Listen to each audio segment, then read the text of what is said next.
Scott is our co-host tonight, North Highland, and we're delighted to have the Dean here tonight. And Dean, come we're talk to that us. You all yes. came. Thank you very much. We were looking at some statistics recently and how many of our students now have a second language, how many of them have worked outside of the country. Now, we've kind of forced that a bit because our admissions standards now has a global part of it. Never used to have that, but now it does. And so people are choosing, and we're choosing them, based to some extent on the global mindset and our experience.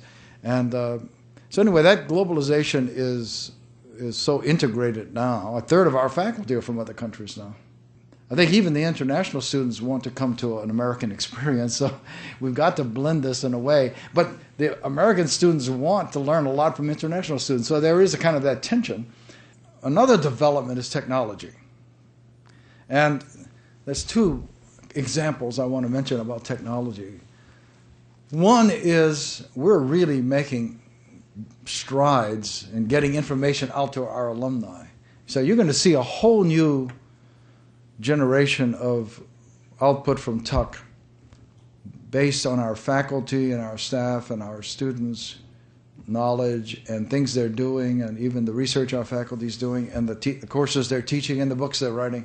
So we're going to be sending a lot of stuff out to people, but it won't just be sent out to random people. It's going to be sent out and fashioned for your interest. And so the kind of databases we can create with all of the information we have on all of our alumni, if you're in brand management, we can get you stuff about brand management. If you're in IT security work, well, we can get stuff about that. So we have a lot of pockets of expertise at Tuck.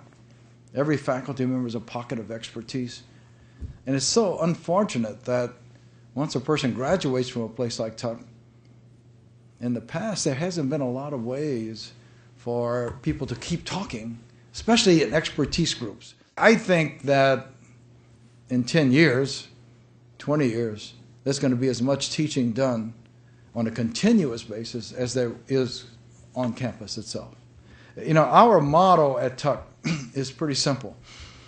We've got this solar system, and in the middle of the solar system, the sun of the solar system, is the MBA program. It's by far our most important program.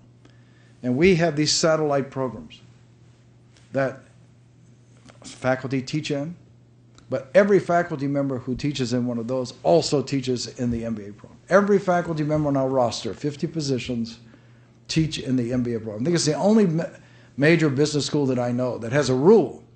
The thing about Tuck is it's actually smaller than it was when I arrived in one way.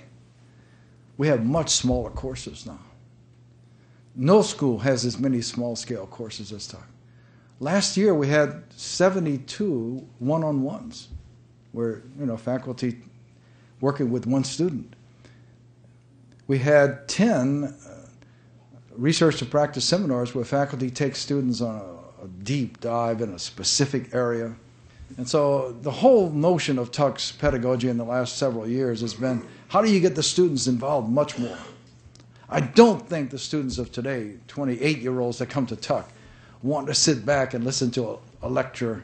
So we have a kind of a philosophy of driving scale down on an individual level, using this solar system technique to keep the focus on the MBA but grow at the same time, and then to dig deep, let the students really get to understand where the faculty are in their thinking about a certain topic.